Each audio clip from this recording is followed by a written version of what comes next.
It's Premier League game week 21, I think, if I'm right. And Arsenal are top of the table, and Manchester City have had a lot of injuries. Managers are changing. Chelsea, Manchester United, maybe even Liverpool. Liverpool fans are not happy with Arne Slot, and a lot is happening in the Premier League. But let's talk about these fixtures, and let's again tell you what is going to happen in future, because my predictions are not predictions, and they are just, I'm telling you the future before they I'm just telling you things before they are happening. And you can check my other prediction videos. I should make a play separate playlist for my elite prediction videos, but yeah, obviously I get 10 views per video for this. I don't know why, but okay, let's keep doing this video because I believe in my predictions, and no amount of less views can stop me from predicting. And this is a very interesting game week because you look at the fixtures. Crystal Palace versus Aston Villa, two teams that no big six club wants to play. Nobody wants to play Aston Villa away from home, Crystal Palace away from home. Both physical sides. Who will dominate the midfield? Will Morgan Rogers dominate the midfield? Watkins versus Guay, uh, Aston Villa forwards, or Aston Villa wingers versus Lacroix and whoever plays in the left side of Crystal Palace defense. Like, Crystal Palace have had a good period at the start of the season, despite losing Eze, and then they plummeted, and they are not able to handle this a game every 3 days. So basically that is what is going on with Crystal Palace. When it comes to Aston Villa, they do not have that kind of problem. They are not in the Champions League this season. They performed really well in the Champions League. They were very close to even troubling PSG, who went on to win the Champions League. And Unai Emery has been doing very well in there, and you will have to respect his. He will have to respect him. Even I am a Unai Emery hater. I am a big Unai Emery hater, and I still have to give it to him that he has done so well for them, and he's equal with points for with Manchester City. And it is not even like it is the 10th game week or the 5th game week. It is the 20th game week. We have reached 20 fixtures. Everyone has played each other once at least, and then they are here right now, 8 points above Liverpool, and looking very good for playing in the Champions League next season. So that is what is happening, and below them are three clubs whose managers are, some managers were in trouble and some are in trouble, and the fan base has not been happy. Coming to Maresca, Chelsea fans are confused because obviously Maresca did not do as much wrong as Ruben Amorim did. You can say that okay, Ruben Amorim, the sack was coming, and eventually, like, both the managers have said something and they have gone out of the job. It's almost like they have gone out of the job willingly. So that is a little bit of like, you are confused as a fan base, because is it good that we are sacking the manager? Does this show the standards? But what, there is nothing such a standard. You look at Arteta, you look at Emery, you look at a Pep Guardiola, you look at a Jurgen Klopp. Every single manager got the time. Guardiola finished fourth in his first season, even with all the resources. Jurgen Klopp was barely, like, they were clapping for draws against West Brom, etc. Arteta's journey, everyone knows. So it is a long process where you eventually trust the process, you believe in them, you form a relationship with fans, the club, everyone is together, and then you achieve big things, which Chelsea and Manchester United have no idea how to do that. They have incompetent boards, they have incompetent owners, and they are really confused bunch. I don't think they're going to succeed too much. They're going to keep celebrating these Europas, these random cups they win, Club World Cup, warm up World Cup trophy, whatever you want to call it, and they are going to lie to themselves that they are enjoying the football, but they are not. They are not having a good time, and it is what it is. Even though Chelsea have a good young squad and Manchester United signed good players and they were doing well, and then they go on to sack their managers. I think it is very untimely because Ruben Amorim was doing very well. I think he had got his mojo, but then African Cup of Nations happened. Bruno got injured, and then he had to struggle a bit with the other players in the squad. And obviously, that will happen when you lose your best attackers, um, from, due to a competition. I don't think it is fair to tell them that, oh, you can should like to sack Ruben Amorim right now was very untimely. But I don't know who they will appoint manager. Chelsea have obviously appointed Rosenair as their manager, and I don't know anything about him, so I will not make any speculations. But let's go on to the predictions because we have talked enough about the Premier League. And West Ham versus Nottingham Forest. So it is going to happen in an hour's time, and I think West Ham versus Nottingham Forest is also interesting because West Ham are at home. They are doing very bad. They are. It is like they are going to get relegated. It looks like right now, like out of the bottom three, the most informed team is Wolves right now, who are looking like they can gain some ground. They can catch up Nottingham Forest. Interestingly, if this is a six-pointer game, because the West Ham are successful in beating Nottingham Forest, they will go 3 points closer to them. And right now, if you look at the table, if we look at the table, West Ham are at 14 points and Nottingham Forest are at 18 points. So it brings every single club into the action. And even if you look at Leeds United, they are in 22. So they have a significant gap. Then you look at Bournemouth, Crystal Palace, Tottenham, Everton. You don't really think that any of these clubs, if anyone is going to come near a relegation battle, it could be Everton. But then also, them also, it is not that likely. So because they are at 20, Everton have 28 points, so you cannot see them even getting dragged into it anytime soon. Every club has 30 points. So I think Nottingham Forest winning this game can actually confirm the three teams that are going to get relegated. It is going to be huge for the Premier League because relegation battle could end right here, right now. So this would be more energetic game. This would be a more important game than a lot of people will view it as. And I think West Ham should show something. Like eventually they'll have to show something. And what Nottingham Forest did and what their keeper did last time against Aston Villa, they were giving them a very good game. I think they are a good team. They are not a team that should be relegated anytime soon. And I feel like they should be beating West Ham, and they probably would beat West Ham. But I think it would be a very charged up game, an exciting game. I think this could be a 2-3. You can see Boyan showing some star quality from himself, trying to carry West Ham on his shoulders. But yeah, eventually it won't be enough because they are too, as a team, they are too disjointed. They are too, like, it is something changed in West Ham. Maybe after Rice went, or maybe I don't know when their stadiums changed. Something happened where just the soul of the club, the whole aura of the club, the whole feeling around the club changed, and it has never been the same. And they have turned into, like, this has been coming. If you have watched West Ham gradually decline, this has been coming, and the relegation might do them some good because they might then again get serious about football, get humble players, get normal players to play for their club, fight for the badge, and then build from there, because you cannot buy your way to success. I don't think that is a thing right now. I think importance about connections, respect, culture, all this is coming back to football, and I feel like it is going to be very crucial for them. Crystal Palace versus Aston Villa, I cannot, to be very honest, I cannot pinpoint to you that who is going to win. What, anything can happen in this section, but I feel like Aston Villa are a bit overperforming, so the correction has to come somewhere, and this would be one of those fixtures. I think this could be a 2-1. You can see a Watkins goal out of somewhere, but I don't look at this fixture and say that I am very confident about a Crystal Palace win, because especially they have not been doing really well. Crystal Palace, if you look at them, they started the season well and they find themselves in the 14th position right now, and they have lost four and drawn one. They have got 1 points from the last four fixtures, and they look tired. They look very uninspiring right now. Mateta has not been doing that well.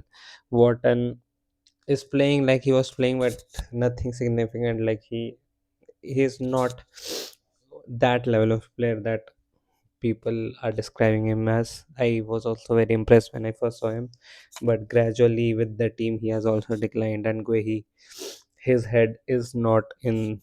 I think he is a bit distracted as well. So their main three players, I don't think they are performing up to that level, and the team whole team around them, they are also struggling.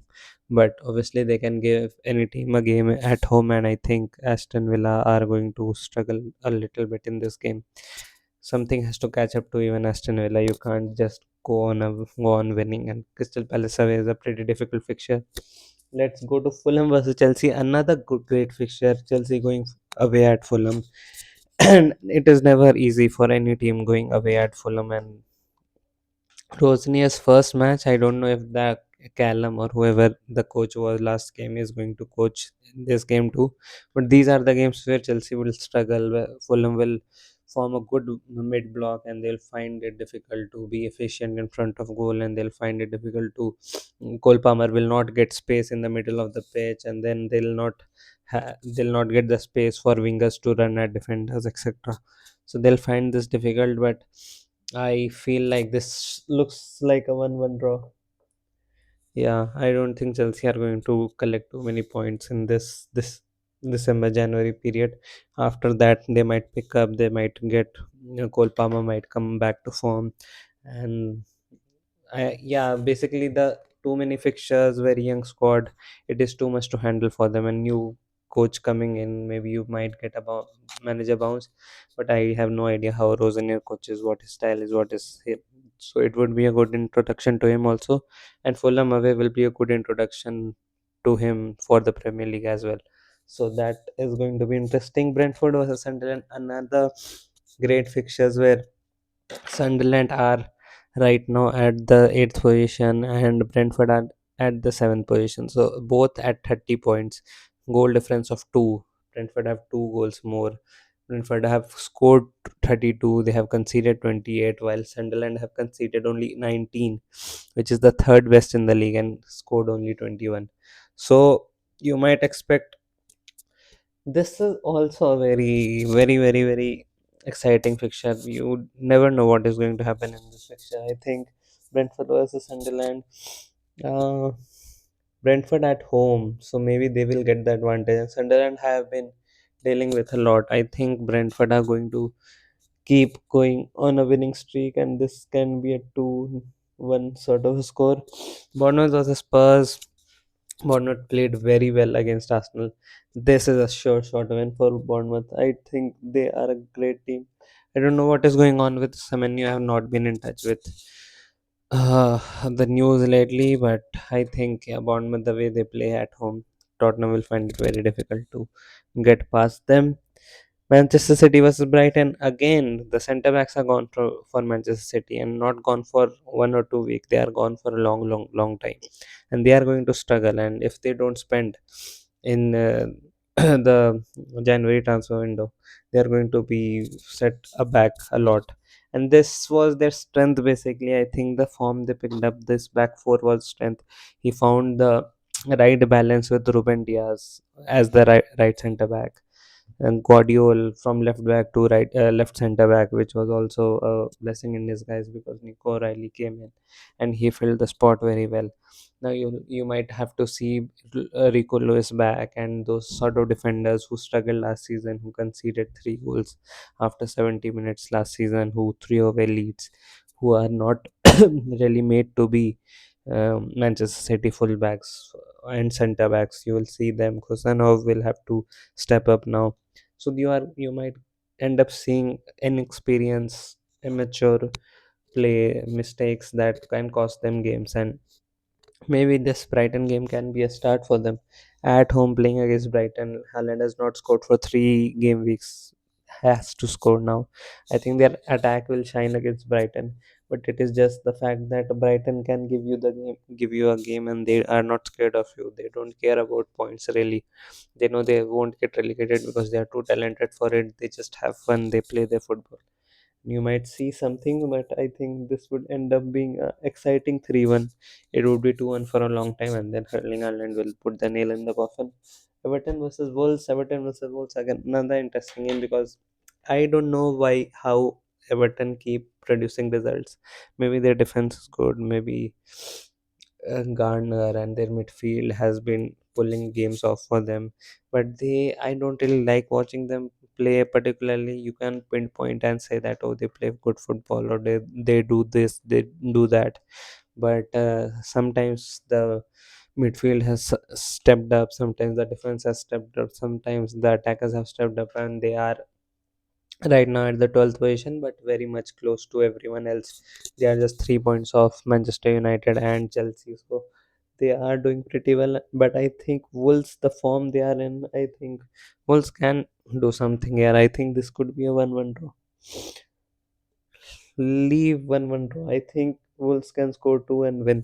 I think Wolves can go on a winning run and make things interesting. We are talking about derby, but I think Wolves can go on a run now and maybe win 2-3 games. And everyone will be shocked, because you saw like they couldn't play football. It was like they don't know how to play football. They are a Sunday league team playing in the Premier League, but now they have Sadio Mane's son scoring screamers for them. So that is the kind of change you are seeing in Wolves, and the change was coming. It started with defensive solidity, and now they are expanding and they are showing how physical they are. Their striker, who headed that goal for against Arsenal and nearly snatched a point away at Emirates. They are showing physicality. They are showing pace. They are showing willingness to stand up for themselves, and that is the most important point. And I think they will be rewarded. Burnley versus Manchester United, I think Burnley are going to go down, and I don't see too much positive about this Burnley team. I think they are going to go down, and Manchester United should keep a clean sheet and have a clean 2-0 win. Newcastle versus Leeds, another interesting game, another two clubs who nobody wants to play away from home, and I think the form Leeds have shown right now. If you actually look at the table and watch Leeds' form, I have not watched it in particular. They haven't lost any game in the last five fixtures, and they have played big teams. They have played Manchester United. They have played Chelsea. The one game they won was against Chelsea. So they have been doing really well. They have stood up for themselves as well, and that is why they are one team who is not going to get relegated, or doesn't look like it. Anything can happen, but doesn't look like they are going to get relegated. Newcastle versus Leeds, I think Newcastle have picked up form, and at their home they should be too good, but this would also be an interesting game. I think 2-1 to Leeds. And then comes the big fixture, the huge Arsenal versus Liverpool fixture, which should have been supposed to be, this was supposed to be the title decider or something. But I was also pretty disappointed, because why have you kept the two best clubs of this season play themselves in the two games so early? Like Liverpool and Arsenal will not meet in the Premier League after this fixture, and it is going to be on a Thursday night, so that is also very awkward. But thankfully, like, Liverpool are not good enough to compete for the title right now, and they look very timid, they look very scared, and they are trying to rebuild. They're trying to play sustainable football, but that comes very slow pace football, boring football, uninspiring to the fans. And to maintain your defensive solidity, to not get embarrassed in every single game, to not lose 9 out of your 10 games, you have to take certain steps. And right now Arne Slot is getting a lot of slack from Liverpool fans, but I feel like he's doing something that is necessary. Maybe it is not a magic wand that today you are losing 9 out of 10 games and tomorrow you are playing scintillating football, defeating everyone. Although their form has changed, if you also look at Liverpool's form, them in their last five fixtures, they have won three, drawn two. So they have picked a form, but having drawn the last two games, they have again given up a lot of ground. So they will be disappointed by that, but I think the fans shouldn't be so disappointed. You know how much you have had to deal with this season, and of course in the like of course it is useless to state whatever they have had to deal with on and off the pitch. But yeah, this is one of the seasons where you have to fight for the top four, and that is the battle you are in. But Arsenal Football Club are not in the top four battle, they are in the top one battle. They are in the battle for the Premier League, and they are 6 points clear right now. They are not playing under pressure. Every player is standing up for them. Bukayo Saka is back, Odegaard is back, Declan Rice is back, William Saliba, Gabriel, everyone, all their top hitters are back right now. Everyone was injured. Saka has been injured, Rice has been injured, Gabriel has been injured. Saliba has been injured this season. So finally they have their core back, and they have their core back at the right time of the season.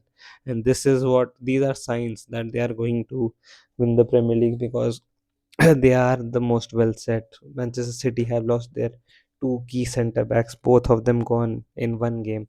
These are the things that show that what is meant to be is meant to be, and I think Arsenal are going from strength to strength. They will feel comfortable. They have won every game except one which they have drawn. They are invincible in at home in this season. It has been a fortress for them, and any team that has come has eventually been put to like here they have been put to be like, what is that phrase? I forgot that phrase, but they have been embarrassed, to be honest. Atletico Madrid, I think, even when Manchester City came seven at the back, they somehow survived and went. It was like at that point, people were discussing a lot about Arsenal and how their playing style is this and that. But that day, Arteta really showed that what capability an Arsenal squad keeps. And I think Arsenal versus Liverpool, this is going to be like a 3-1 win. Arsenal are prone to conceding one goal every game now, so that is a bit disappointing also for them. They conceded two in the last game, so that is almost criminal. It has been a long time since Arsenal conceded two goals in a game. But yeah, this fixture, I think it would be tight. It won't be that easy, but I think Arsenal will go to 2-0 up. They'll be comfortable, and then Liverpool will show some fight, but then Arsenal will eventually show their quality and uh, put them down. And that is what should happen, because that is a clear it is a clear indication of where the two teams stand right now. And I think this is going to be what is going to happen in the Premier League. If you don't agree with my predictions, you are simply wrong. And I'll see you in the other prediction videos, where I'll again not do predictions but tell you what is going to happen in the future. Bye.